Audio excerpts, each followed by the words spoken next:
बड़ी खबर, Pathankot air base पर बड़ा हमला। जी हां, बड़ी खबर, पठानकोट एयर बेस पर हमला और भारी गोलीबारी की खबर सामने आ रही है।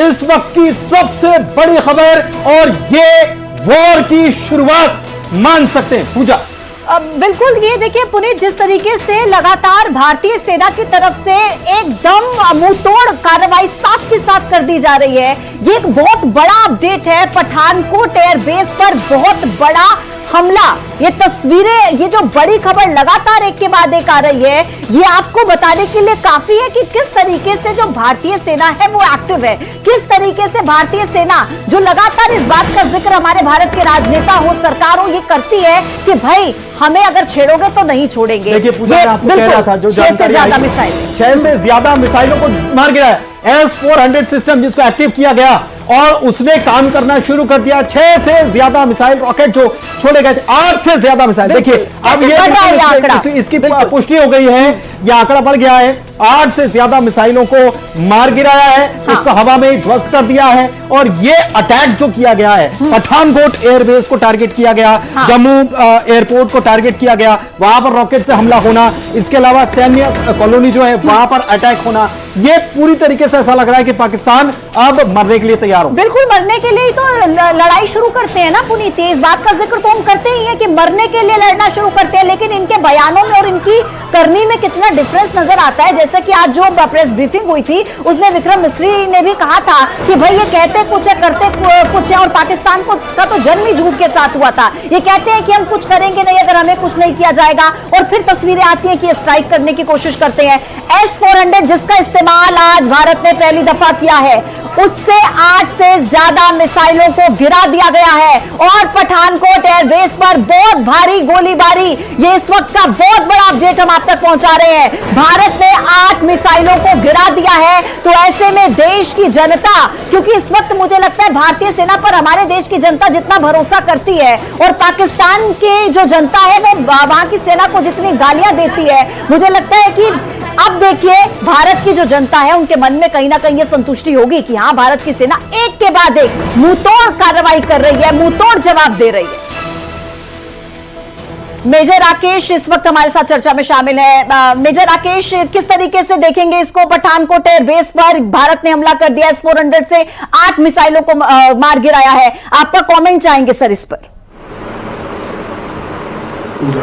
ओके, बहुत धन्यवाद आपका। और ये बात ये बिल्कुल सही है कि पाकिस्तान अपनी हरकतों से बाज नहीं आ रहा है। जो हमारे देश की जनता है और हमारी देश की जो सेना है, बिल्कुल मुंह तोड़ जवाब दे रही है, और हम बिल्कुल जवाब देने में बहुत सक्षम है आज। इसलिए हमारे को ये जरूरी है, अगर पाकिस्तान युद्ध चाहता है, क्योंकि भारत ने कभी युद्ध नहीं चाहा, लेकिन अगर पाकिस्तान युद्ध चाह रहा है अपनी गलती करने के बावजूद भी, तो हम उसका जवाब देना, हमारी सेना मुंहतोड़ जवाब देना जानती है, और हम सक्षम है, और हम लोगों को इतना कॉन्फिडेंस है। और आज देश की जनता पूरी की पूरी आज सरकार और अपने ये सेना के साथ खड़ी है। तो जहां तक मैं कहूंगा, अगर पाकिस्तान हरकतों से बाज नहीं आता है या पाकिस्तान युद्ध चाहता है, तो उसमें कोई दो राय नहीं। हमारी सेना भी सक्षम है और हमारी सरकारें भी बिल्कुल मजबूत है, और हमारी देश की जनता आज सेना के साथ में है। सर, क्या युद्ध की शुरुआत हो चुकी है, ये मान लिया जाए? अगर पाकिस्तान ने या वो कर दिया है तो बिल्कुल युद्ध की शुरुआत ही मानेंगे हम। और इसमें बड़ी खबर, कई ड्रोन पाकिस्तान के मार गिराए। भारत ने पाकिस्तान के हमले को नाकाम किया है, और पठानकोट एयरबेस पर भी बड़ा हमला बोला गया है, और S-400 सिस्टम जो एक्टिव हुआ, पाकिस्तान के हमले को नाकाम उसने किया है। कई सारे पाकिस्तानी ड्रोन जो हैं वो गिरा दिए गए हैं। बेहद बड़ी खबर इस वक्त आपको बता रहे हैं, और ये युद्ध की शुरुआत ही मानी जा सकती है, क्योंकि रिहायशी इलाकों पर भी अगर टारगेट किया जा रहा है तो इसे कैसे देखा जाए, मेजर साहब से समझना होगा, क्योंकि आम लोगों को टारगेट कर रहा है। हाँ। एक खबर कुपवाड़ा से भी निकलकर सामने आ रही कि वहां पर भी गोलीबारी हो रही, ऐसी खबर भी आ रही। और भारतीय सेना ने तो फिर भी मानवता दिखाई, ना इनके आर्मी कैंप्स को निशाना बनाया, ना इनके सिविलियन इंस्टॉलेशंस को निशाना बनाया, लेकिन बावजूद इसके कि आम लोगों पर हमला करते हैं। सर, आपका कमेंट चाहेंगे इस पर, क्या इलाज है इस पाकिस्तान का? मैं ये कहूंगा, बिल्कुल मैं ये कहूंगा कि आप हमारी जो सेना है, इनकी सेना की जब तक कमर नहीं तोड़ेगी तब तक ये आतंकवाद और इस तरीके की नापाक हरकत नहीं करेंगे। तो मैं ये कहूंगा कि युद्ध की शुरुआत हो चुकी है, तो फिर अभी बिल्कुल हम लोग पीछे नहीं होंगे, बिल्कुल मुंह तोड़ जवाब देंगे और पाकिस्तान की जो आर्मी है उसकी कमर तोड़ने का पहले काम किया जाएगा। जहां पर इनके मैन हेडक्वार्टर है वहां पर मिसाइलें दाग करके और इस तरीके से कमर तोड़ी जाए कि इनको फिर वही 71 याद आ जाए। ठीक है, वही 71 याद आ जाए। 1971 याद दिलाने का समय आ गया पुनीत। बिल्कुल बिल्कुल 1971 याद दिलाने का समय आ गया है। लेकिन सर, ये आपसे हम समझना चाह रहे हैं कि ये कल भी अटैक करने की कोशिश की गई थी और कल सारे अटैक नाकाम हो गए, लेकिन यहां पर ये ड्रोन आते हैं और गिर जाते हैं। सबसे पहले खबर आती है कि ड्रोन गिर गया और वहां धमाके की आवाज सुनाई दी। ये कैसे मुमकिन हो पाया होगा?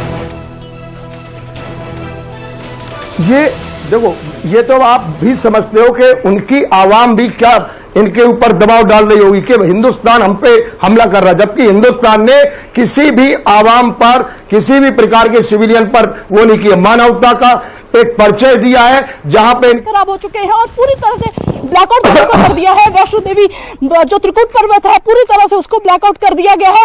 लोगों में अफरा तफरी मच गई है, लोगों में डर का माहौल है, क्योंकि जब भी लड़ाइयां हुई है, जब भी सीज़फायर का उल्लंघन हुआ है, शहर को कभी निशाना नहीं बनाया। पहले पुंछ के शहर को निशाना बनाया, अब जम्मू शहर में भी अब जो है उसको निशाना बनाया है। तो लोगों में डर है, खौफ है और बैक टू बैक जो है पाकिस्तान अपनी नापाक हरकत कर रहा है, एक्शन मोड में है। लेकिन हमारी भारतीय सेना के जवान मुंह तोड़ जवाब उनको दे रहे हैं। जी किशोर।